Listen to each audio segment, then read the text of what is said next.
Mwana mai, chinhu chaunofanira kuteedzera chidzinza rako iwo mutupo nesene muchete. Kwete zvokuti iche chedu. Chechi ndo yatakakurira sekuru wangu ndo akandikurira muchechi. Ndo chechi hakuna chinonzi chechi yedu. Iyi ndo pati yedu. Pati yedzinza hakuna chinonzi pati yedzinza. Unofanira kumbokireta zvako zvinyowani iwewe. Unofanira kupinda mune zvako iwewe zvaunotanga wega iwe. Kwete ichi chikoro ndo chedu, ndo chikoro chakadzizona sekuru wangu chimbotsvaka chako chikoro. Ndo saka uchiona vanhu vazhinji vachizonzi chechi yaparara, chechi yazo vanhu vazosplit vazodai.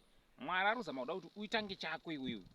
Kuti sekuru wangu ndo vakadai so, sekuru wangu akatenga Honda Fit saka neni ndofanira kutotenga Honda Fit. Honda Fit ndo mota yedzinza redu isu. Kuna chinonzi ichi ndo chedzinza redu. Dzinza ndiwe iwewe. Ndiwe dzinza iwe. Iko ndizvo ushandisa iko keshi. Sekuru wako akashandisa iko keshi. Kudhara iko 1951 kwauritaura ikoko. Mabhengi akashandisana nasekuru redu kudhara nemari dzavaishandisa kudhara nezvatiri kushandisa iko zvino zvakatosiyana. Usaramba uchiti iri ndo bhengi redu. Iri ndo bhengi. Hakuna chinonzi ichi ndo chedu. Kuti every day unotaura kuti inini sekuru wangu aikwira mabhazi kumbari saka ndonokwirira kumbari ikoko. Vose sekuru wangu ndoko vaikwirira uye vangu ndoko vakakwira chidai so.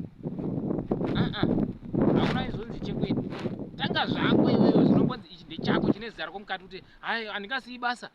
Kambani ndo kambani yedu, ndo kambani yakashayirwa nana sekuru, ndo kambani aiwa, hakuna chinonzi ndechedu. Tangawo chako mwana wamai. Tangawo chako usamboti isusu label iri ndo label redu. Saka hakuna chinonzi label redu.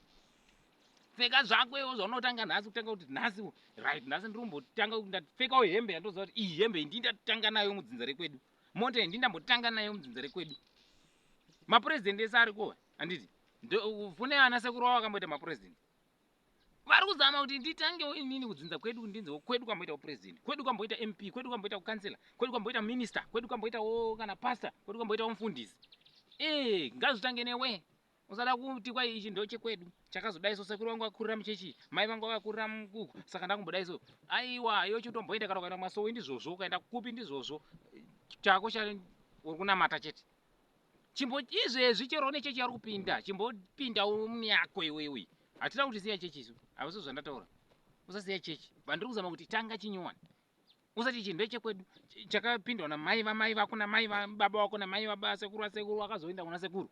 Uchingoti ichechi yedu ndo chechi yedu. Hakuna chinonzi chechi yedu.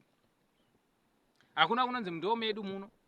Kuti haisusu muno ndo medu muno aiwa ndotovaka muno. Chimbonovaka kwako kwaunotanga kuvaka vanhu vambokuvinga ikoko kuti aiwa Kachongwe akutogara kwamurehwa uko. Kachongwe akugara kuMozambique. Usati aiwa ndo munyika medu muno. Amudada chimbo investa umboti vakawo Botswana, umbovakawo kuBulawayo, umbovakawo kana kuMalawi uko. Umbonzi unoimba kuMalawi. Kwete kuti aiwa ndo munyika medu muno. Ndakazoda vekuMalawi varikutobva ikoko vachitouya kuno. Vanotoziva kuti right. Kunzi unzi waachiva. Unge une something chawaitawo. Bring new. Handiti umbonzi ndiwo wega watanga kuvaka imba muAmerica. Ndiwo wega watanga kuvaka imba muBotswana. Murubata gepu racho. Invest your life. Usatedzera kuti kwai nhingi arikudai so. Uyo akazodai saka neniwo ndoda kudai so.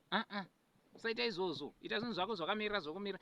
Sekuru wangu akarora mukadzi mutsvuku saka neniwo ndoda kutorora mutsvuku yebhozi kumusha kwedu dzinza redu ndevakadzi vatsvuku. Iwe.